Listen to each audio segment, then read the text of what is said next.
Hey everybody, Andy Brady again here with the Easily Amused channel, our Sunday night foray into gadgets, gifts, tools, knives, 3D printed items, cool things that we've found over the last week, and of course alcohol. And please hit that like and subscribe button so you can be notified every week whenever this happens, again at Sunday night, so you'll either see it Sunday night or sometime throughout the week. But hopefully you enjoy the content, and let me know in the comments what you think about some of the items that we've talked about. I think that I'm right, wrong, something that should be different. Let me know. I like to start each week with some alcohol. But today, instead of focusing on the alcohol or focusing on a cocktail, I want to talk about ice, right? Because there's a lot of to-do about what ice is good, what ice is not good. Should it be crystal clear? Should it not be? You know, crystal clear ice looks amazing, but is it worth the time and effort in order to get your end result? And what is the end result that you're looking for? If you're looking for ice cold, watered down drink, well then just add some water to your drink and put it in the fridge and have it cold. I think that would be awful, but if that's what your goal is, there's easier ways to achieve it than trying to spend some money on some ice cube makers. You know, forget the ice cube makers, the time and the effort that it takes in order to make these perfect ice cubes that people are going for. If you're like me, depending on the whiskey, I'm going to want it to chill it down between 5 and 12 degrees or so, Fahrenheit, of course. And I'm going to, just drop it from that room temperature, add just a splash of water to it so that it opens up some of those aromas that you just don't get otherwise. To a lot of people's point, you'll hear people on the internet say that water's already been added to alcohol. It's already been proofed down. Well, as a distiller, I can tell you that when we dump a barrel, it smells amazing.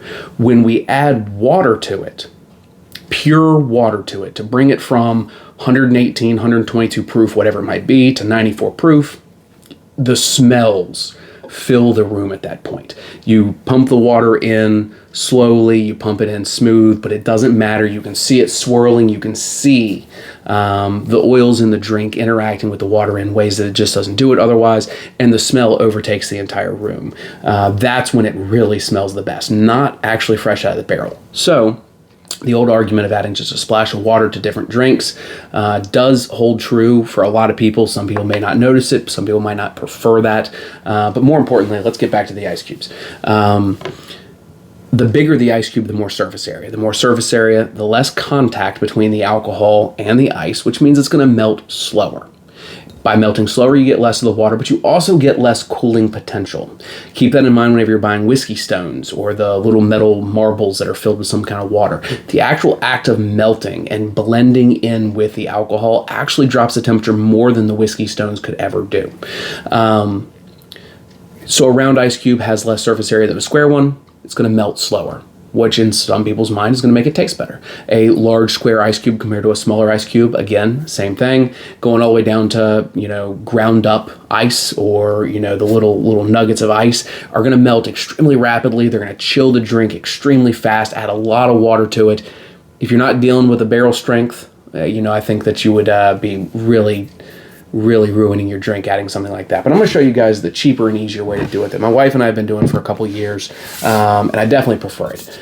So you'll see here, I just have a rocks glass with 6-7 millimeters, a quarter of an inch or so of water splashed in the bottom, and then the entire glass was put into the freezer. So this glass is actually ice cold because it just came out of the freezer. So I've got a chilled glass, something that you would get at many restaurants. Even if you didn't order rocks, you might still get a chilled glass to bring that temperature down just a couple degrees. But what I've also got in here is I've got basically a hockey puck of ice, which means I only have one side of the ice that's actually being exposed to the whiskey. Believe it or not, it actually takes a while for that ice to melt enough for it to flake up and start floating off, as long as you put enough water in there. Now, you don't want to put too much water in there. If you're talking 20 millimeters, 3/4 of an inch, something like that, you run the risk of damaging your glass. But as long as the ice can expand upwards, you're typically not going to damage your glass. And what you'll end up with is the ability to chill your drink just below room temperature. You won't have the floating around ice cubes. Very little surface area. You're not going to get a lot of water added to your drink. And Typically, by the time I'm done this cocktail, that hockey puck is still sitting down there. Now, if you don't put much down there, you put, 2 millimeters worth, a 64th of an inch, you're going to have it flake off. You're going to have it just start floating in the drink. And if you just keep adding whiskey to it, eventually it's going to float. It's going to melt enough that it floats up.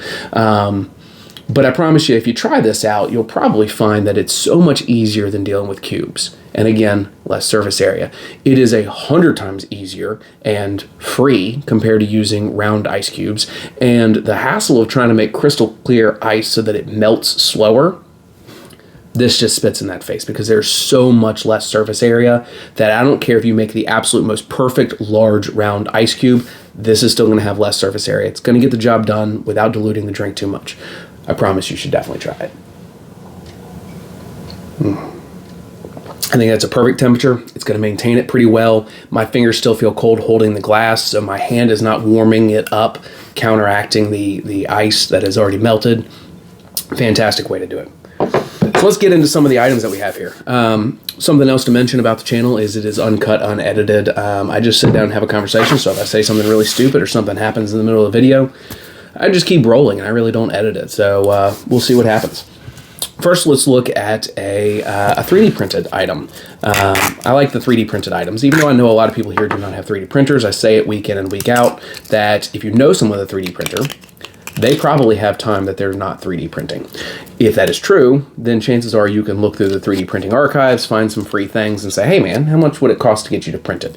They might just love the idea of having something that they can print for a friend or a family member. Probably not going to charge you anything if you're not hassling them all the time. Probably be happy to actually use the tool. I know a lot of us run out of some things to print sometimes, especially if you're not modeling stuff yourself.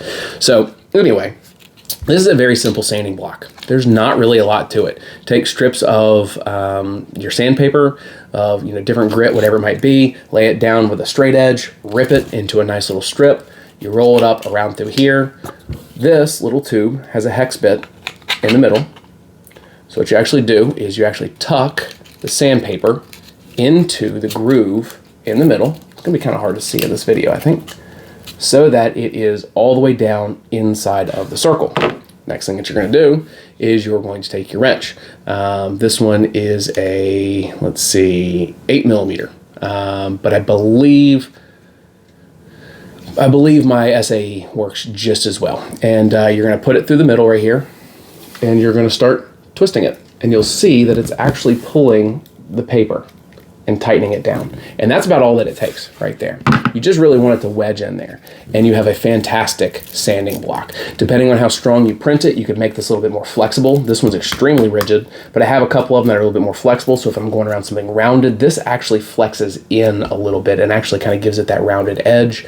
Fantastic little print, and there's hundreds of kinds of these out there. So if you're finding yourself post-processing stuff, whether it's a 3D print, whether it's a piece of furniture you're working on, if you just got to file down a piece of wood that's sticking out and catching on your toe, something like this is a very quick and easy print. Probably costs you 55 cents to print it, depending on what you're printing it with. I printed this with PETG, which is my preferred material to print with, just because I want to print it one time and not have to print it again whenever it breaks.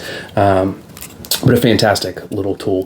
And I'm going to put a link to it down in the bottom so that you guys can see that.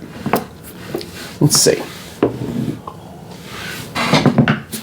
Next item, I'm going to talk about a flashlight. I did actually get this flashlight for free. So not because they knew I was going to talk about it on a video, not for a review or anything, but I used to have a flashlight by a brand named Orca Torch. They make some of the best flashlights I've ever experienced, but they've stopped really doing the consumer walk around, carry it, tactical flashlights, pocket flashlights, things like that. So what makes this device really special is it has a wireless charging base. So whenever the flashlight is in here, it is wirelessly charging. And when you pull it out of the wireless charger, it automatically puts it into a 1 lumen mode. Maybe it's 10. I'd have to look. Very low strength mode. So it is a fantastic nightstand flashlight. You got a green light to let you know it's charged. It's red whenever it's charging up. And again, if your power goes out and the power is cut to it, whether you unplug it or not, your light cuts on. If you wake up in the middle of the night and you need to go to the restroom, or you hear a sound or your children are calling out, you grab it and you automatically immediately have a light. When you put it back, the light turns back off.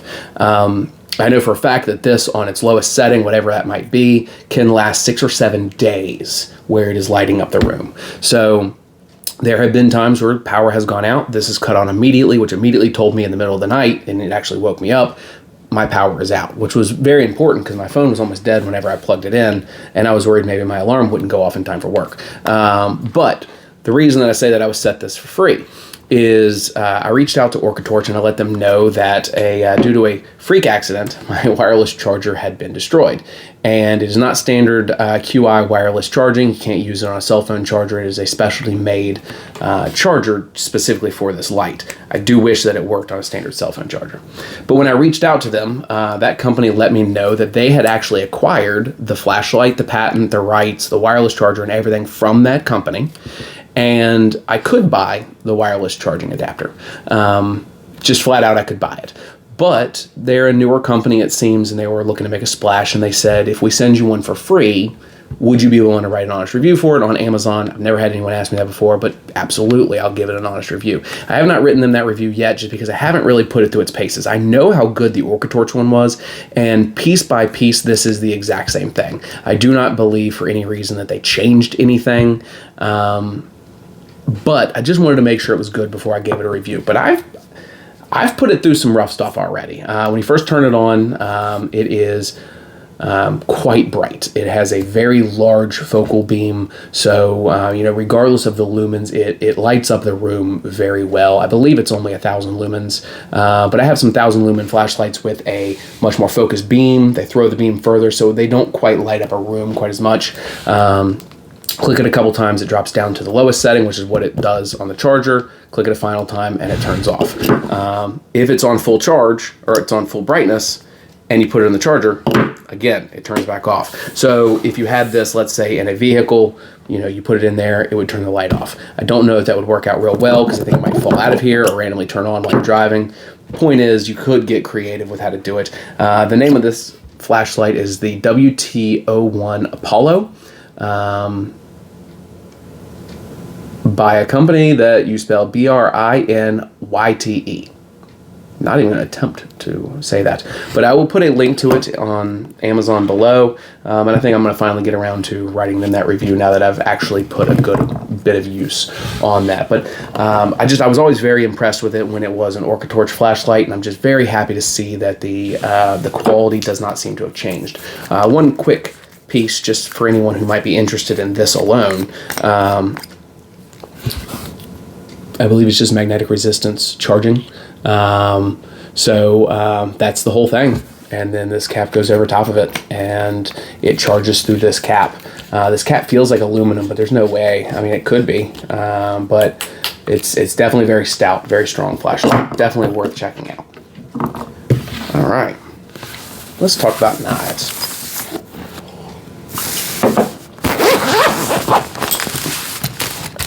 So, I am fastidious about keeping my pocket knives sharp. I was a Boy Scout. I'm an Eagle Scout, and we were always taught that a dull pocket knife is much more dangerous than a sharp pocket knife for many reasons. If you are trying to pair something and you have to put so much force on it, you're going to lose a little bit of control. It's not going to go exactly where you wanted it. If you are chopping something and it is dull, it can waver as it goes down through. If you are carving something and it is dull, you're going to be putting more force into it. All the way down to if you're just cutting open a box and it's not quite sharp enough, you're going to put more force in it, and then when it finally does go through, it's going all the way through, and you're going to end up stabbing something and maybe destroying what's inside of your box. Enter the Smith's since 1886 sharpening system. How this system works is you have these rods, and these rods, they thread into these pieces. So this one is fine diamond, this one is coarse diamond, and then there's one as well for serrated. What makes this special is after you tighten this down, you have this little wing mechanism here. You unscrew this end, the wing opens all the way up. So they've made it to be portable. Some people might have seen these before that you can clamp to your vise in your workshop and make work. But I found this one to be much more handy.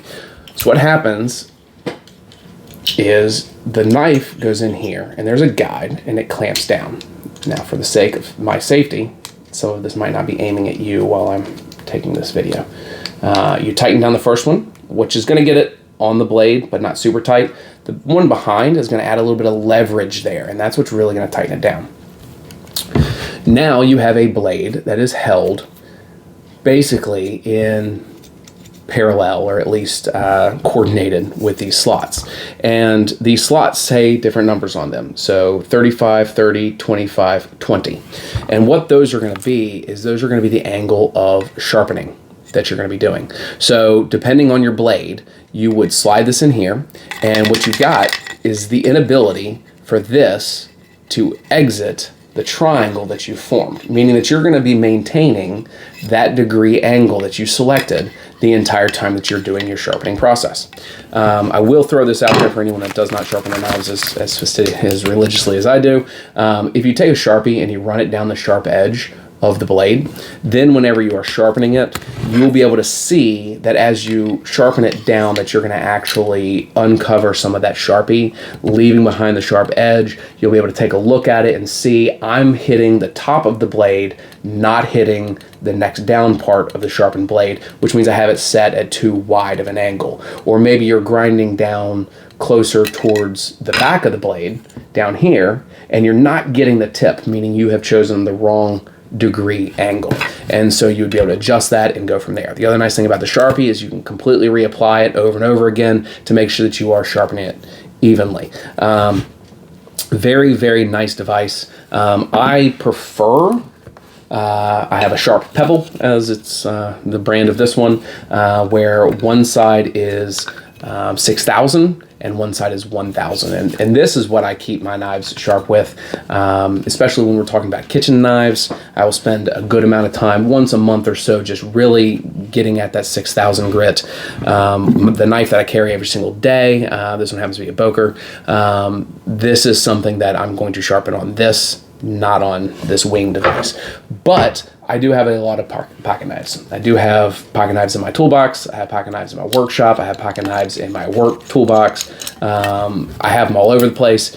And this is a great little device that I can keep in the back of my truck, underneath the seat kind of thing. And when something's going dull, I can grab this. Let's say a coworker or a friend, family, whoever has a knife that just, maybe they tried sharpening it themselves and they've really taken it way beyond its appropriate, they've really ruined it. You can use something like this because you're going to be sharpening it for so long on 1,000 grit that maybe you would use something like this on the coarse diamond, then you would take it to the fine diamond. Then maybe if there's some serrage, you'd hit it with this, then you would jump to the 1,000, then you would jump to the 6,000. But if there's anyone out there that really just does not enjoy sharpening a pocket knife, which I'm sure a lot of people do not enjoy sharpening a knife. Again, a dull pocket knife is more dangerous, so I implore you to please sharpen your knives and use something like this if you have not been, really experienced enough. If you do jump into buying something like this, I'm going to put a couple links below to some of the things I talked about today. It's going to take some practice. Start off with the cheapest, crummiest knives you have. Maybe some of them you've given up on, because it does take some time. I might do a whole video on using one of those later on. Since I'm talking about knives, I'm going to talk about something that I typically prefer not to purchase, which is a box cutter. But there's been times in my life that one of these devices have come very much in handy. Real quick, you can still see the ice still has not floated up from this drink. That's how long it takes for it to melt. Anyway, there was a time that I was cutting the insulation out from the outside of some metal ductwork using a razor blade, putting it up against steel ductwork. Just dulls your knife, and then you're sharpening it every single night, and eventually you're going to take a very nice knife and you're going to sharpen it to the point that you have lost so much of the blade that it's just not even worth keeping anymore. So at that point, a box cutter does come in handy. So I'm going to talk about a Milwaukee one real quick, because I do I do tend to prefer the Milwaukee brand for my work stuff, but this is a very inexpensive knife, so whether you're a Milwaukee person, Ryobi person, doesn't matter. This is definitely a good purchase. So a couple of things I like about it. The unlocking mechanism is a push button on the side, and it completely makes it loose. So one nice thing about that is, a lot of the knives with the inside release right here, you would then be pushing the blade towards you, and if it was as loose as that, it could definitely fall on your finger. Some people have had that happen before. I have been very lucky that has not happened to me. But the fact that it opens very quickly without putting your finger in the way. It also does not have a spline lock, so there's no putting it back here where, again, your fingers would be in front, and then you got to use two hands in order to do it safely. Of course, there are ways of doing it one-handed, but this, you just push the button, it basically falls into place and unveils its bottle opener, because, when you're on the job site, what you need is a beer.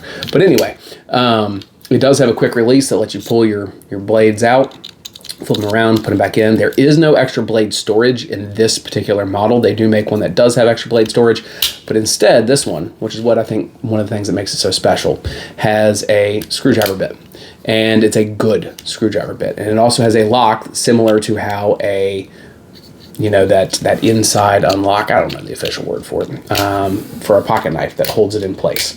It has a Phillips and a flathead. It actually locks in place pretty well. And then beyond that, it also has the 1/4 inch. So, again, when I was using this for some work around HVAC systems, it was very nice because the screws that a HVAC technician, those self-tapping screws, sometimes they're Phillips, sometimes they're flathead with hex around it, sometimes they're 1/4 inch hex.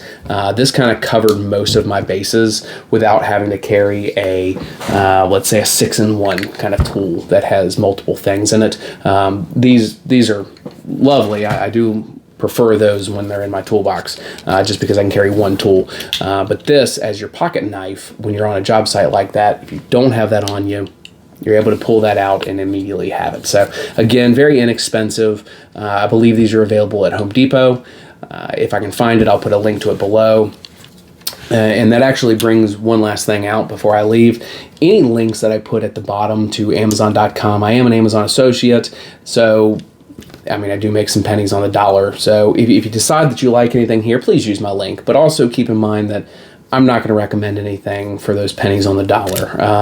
I'm just doing this channel for fun, getting some fun items out there, seeing if other people out there in the world agree with my opinion on some of these tools, some of this equipment, some of these things that I'm using. And then hopefully if they don't, maybe they let me know and I can look for an improved item from something else. So if you've got any things that you think that I should cover, that you think that I would like, something that you love, that you use yourself, that you think my workshop and my life is just missing, please put that down there as well so that the other fellow watchers can hear that as well. So again, this is Andy Brady with the Easily Amused channel with our Sunday night little bits of awesome episode, enjoying a whiskey together, talking about fun tools and equipment and gadgets, and I hope to see you all next week. Have a good day.